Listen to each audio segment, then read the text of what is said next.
যাবো। নমস্কার।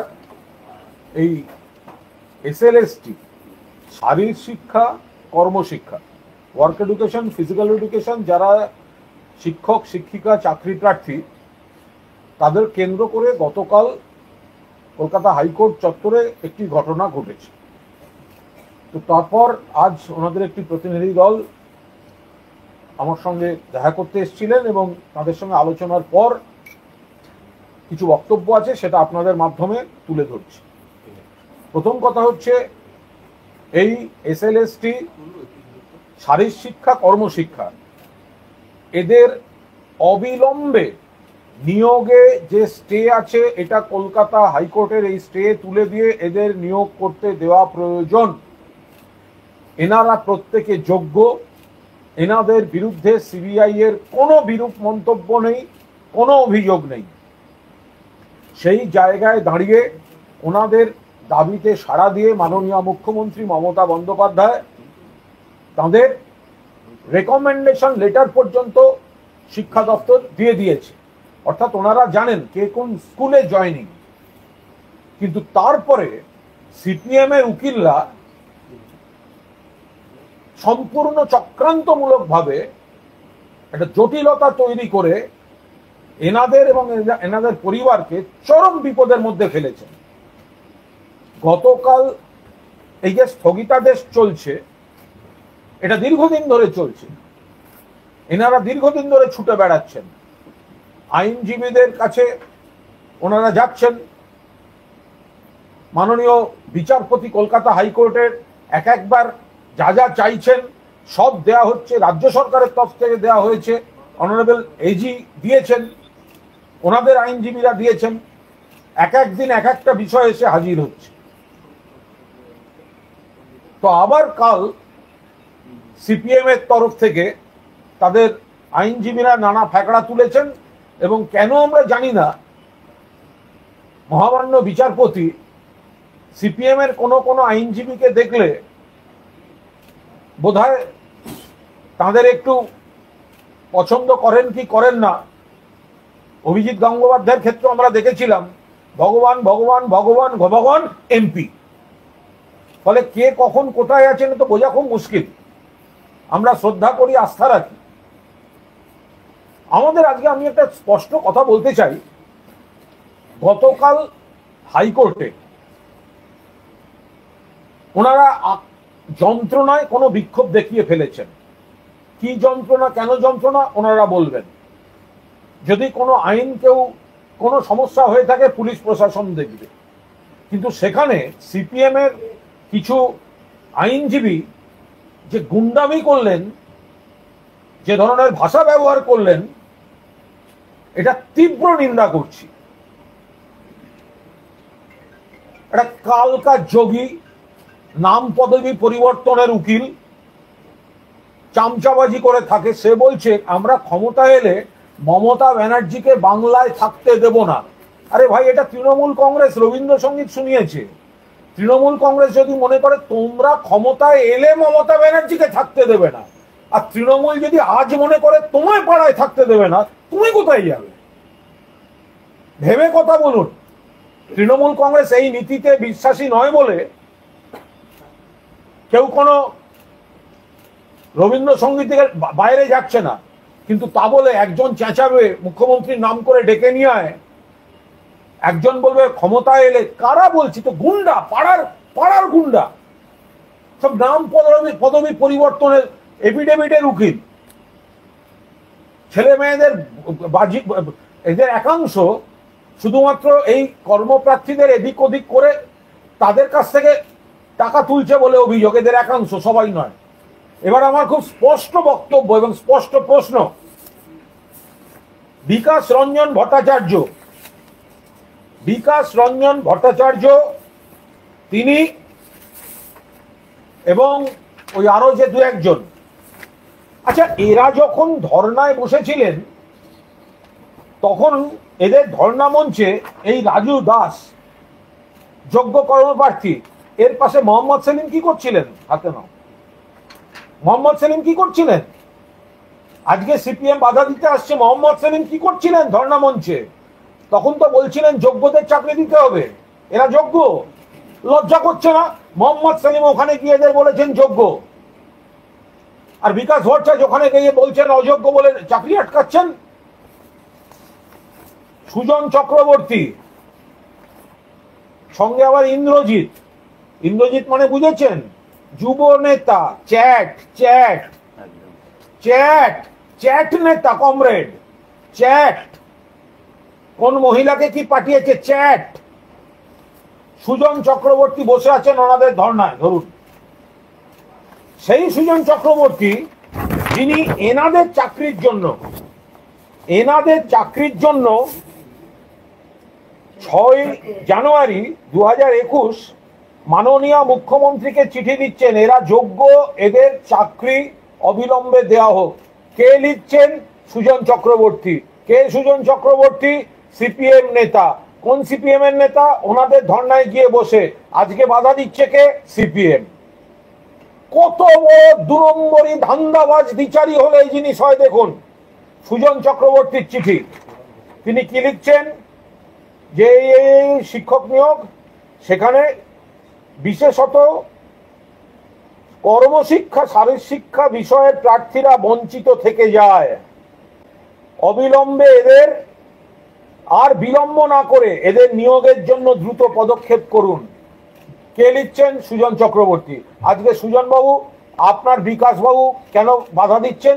আপনাদের ওই কোচি কমরেডরা, তারা কেন এদের জীবন নষ্ট করতে নেমেছে? চাকরি খেয়ে মজা? ধরে থাকো, আপনি বলুন।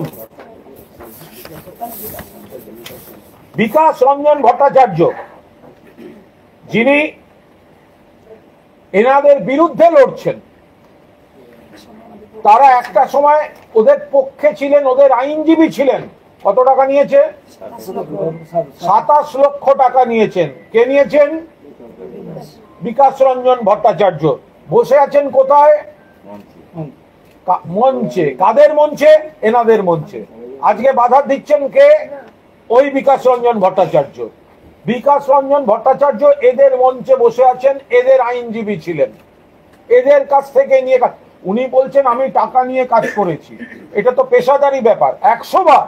কিন্তু এটা কোন পেশাদারিত্ব যে ক্লায়েন্টের কাছ থেকে আপনি টাকা নিয়ে তাদের চাকরির জন্য কাজ করেছেন, তাদের চাকরি আটকাবার জন্য আপনি অন্য জায়গার মামলা করছেন? এটা কোন দেশের প্রফেশনালিজম?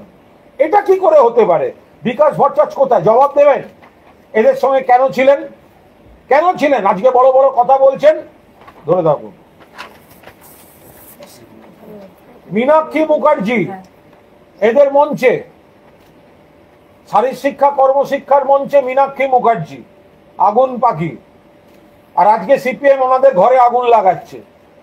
বিপজ্জনক আগুন পাখি। সিপিএম আজকে এদের ঘরে আগুন লাগাতে নেমেছে, আর এখানে ফুটেজ খেতে গেছেন।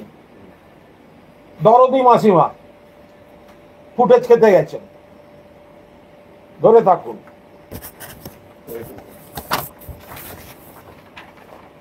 শামীম, যত ইচ্ছে গালাগাল দাও ভাই। কাল মুখ্যমন্ত্রী নাম করে ডেকে আন। তুমি কি করতে গেছিলে ওদের কাছে? শামীম মঞ্চে কি করছিল এদের সঙ্গে? এই তো রাজু পাশে, এই লোক, এই রাজু দাসের পাশে এই শামীম ধর্নার মঞ্চে গিয়ে দাঁড়িয়েছিল যে আপনারা যোগ্য, আপনাদের চাকরি দিতে হবে। কে গেছিল? শামীম। কারা আইন লড়াই করার জন্য ওদের কাছ থেকে টাকা নিয়েছে? শামীম 7 লাখ। সত্যি মিথ্যে শামীম বলবে, রেগে গেল, না আমি নিইনি। আবার এরকম বললো, কে বলেছে 7? 70 নিয়েছিলাম। জানি না কোনটা ঠিক, আমার পক্ষে জানা সম্ভব না। কিন্তু শামীম এদের সঙ্গে ছিল, আর আজকে বিরোধিতা করছে কোন মুখে? ধরুন এরপরে কি হলো ঘটনাচক্রে। এরা একদিন আমাকে আমন্ত্রণ জানালেন, আমি গেলাম। মাননীয় মুখ্যমন্ত্রীর দৃষ্টি আকর্ষণ করলাম। মুখ্যমন্ত্রী অফিসারদের পাঠালেন। অফিসাররা কথা বলে দেখলেন ওনাদের দাবি জেনুইন। ওনার চাকরির ব্যবস্থা হলো। রেকমেন্ডেশন লেটার রাজ্য সরকার দিয়ে দিল। তারপরে এই শামীমকেই ফুল দিয়েতে গেছিলেন এনারা। শামীম পোস্ট করেছিল, পোস্ট কার? অ্যাডভোকেট ফিরদৌস শামীম। সেই পোস্টে শামীম কি লিখেছে? প্রতিটি চাকরির পথ সুগম হোক, সুদীর্ঘ লড়াইয়ের পর মুখে হাসি। সেই হাসিটা মুছে দিতে শামীম নামলো কেন? পোস্ট কার? মোহাম্মদ এই ফিরদৌস শামীম। কোন শামীম? কোর্টে যে কাল এদের মারতে যাচ্ছিল সেই শামীম। যে শামীম এদের চাকরি বিরোধিতা করতে নেমেছে সেই শামীম পোস্ট করেছে ওদের চাকরি যখন ওরা ফুল দিতে গেছে সেটা দিয়ে অভিনন্দন জানিয়ে। আজকে এদের চাকরি খাওয়াটা এই সিপিএম চায়, এই বিকাশ বাবু, এই শামীমরা দুটো জিনিস চায়। একটা হচ্ছে চাকরি না হোক, ইস্যু থাকুক, চাকরি খেয়ে এদের আনন্দ। দ্বিতীয়ত আর একটা একাংশের উকিল, আমি সকলকে বলছি না, একাংশের আইনজীবী যত ঘেঁটে থাকবে তত লাভ। আপনাদেরটা করে দিচ্ছি, ক্যাশ দিন। আপনাদের হয়ে ওদেরটা আটকে দিচ্ছি, ক্যাশ দিন। এই অংশটা না, নাম পদবি এফিডেভিট করা ছাড়া কোনো যোগ্যতা নেই। এই 4-5টা ঘেঁটে রেখে এদের 2 পয়সা ইনকাম হচ্ছে। যদি কেউ চাকরির জন্য টাকা নিয়ে অন্যায় করে থাকে সেটা অন্যায়, তারা উচ্ছন্নে যাক। কিন্তু এইভাবে যে ঘুরিয়ে তাদের কাছ থেকে আর এক লুট চলছে, আইনজীবীদের একাংশ নিচ্ছেন, তার বিচার কে করবে? তার বিচার কে করবে? চাকরির সময় যদি কেউ বা কারা কোনো খারাপ কাজ করে থাকেন, আমরা তাদের কোনো অবস্থায় ডিফেন্ড করছি না, উচ্ছন্নে যাক। কিন্তু এই হয়রানিটা বাড়িয়ে এদের কাছ থেকে টাকা তুলে নিয়ে এদের কেরিয়ারের যতদিন এসব চলবে ততদিন কোন কোন উকিলের পোয়াবারও থাকবে। আমি সকলকে বলছি না, যে গালাগালি করবে ধরে নেব পড়লো কথা সবার মাঝে, যার কথা তার গায়ে বাজবে। ধরুন, ফলে এই যে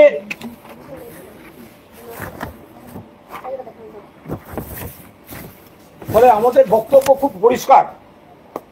সিপিএম এর একাংশ যারা এদের ধর্ণা মঞ্চে গিয়েছিল, এরা যোগ্য বলে চাকরি দাবি করে, যখন রাজ্য সরকার চাকরিটা দিয়েছে তাদেরকেই আবার জটিলতায় এদের কেরিয়ারের সর্বনাশ করতে গেছেন। সেইটা যখন এরা প্রতিবাদ করছে, এদের গায়ে লাগছে পাড়ার চারানার গুন্ডার মতো আচরণ করছে। পাড়ার চারানার গুন্ডার মতো আচরণ করছে, গায়ে লাগছে, মুখোশ খুলে গেছে। চিটিংবাজ যারা এখানে একবার মঞ্চে, এখানে এদের মঞ্চে এদের যোগ্য বলেছে, এত বড় দ্বিচারিতা কেন? আর যার যার আমার বক্তব্য গায়ে লাগবে সমালোচনা করবেন, আগে ইস্যুর উত্তর দেবেন, তারপর গালমন্দ করবেন। আগে ইস্যুটার উত্তর দিন, কেন এদের মঞ্চে গেছিলেন।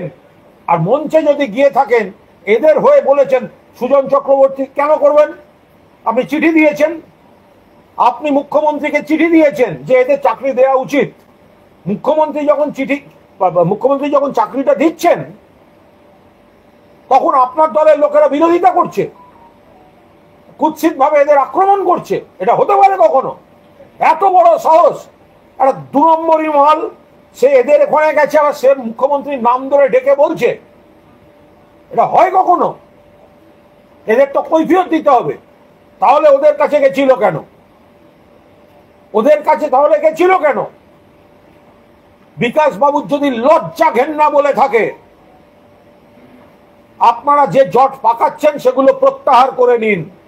লজ্জা ঘেন্না বলে যদি কিছু থাকে, আপনাদের মুখোশ খুলে গিয়েছে, আপনাদের মুখোশ খুলে গিয়েছে। এই ছেলে মেয়েদের নিয়ে রাজনীতি করবে না।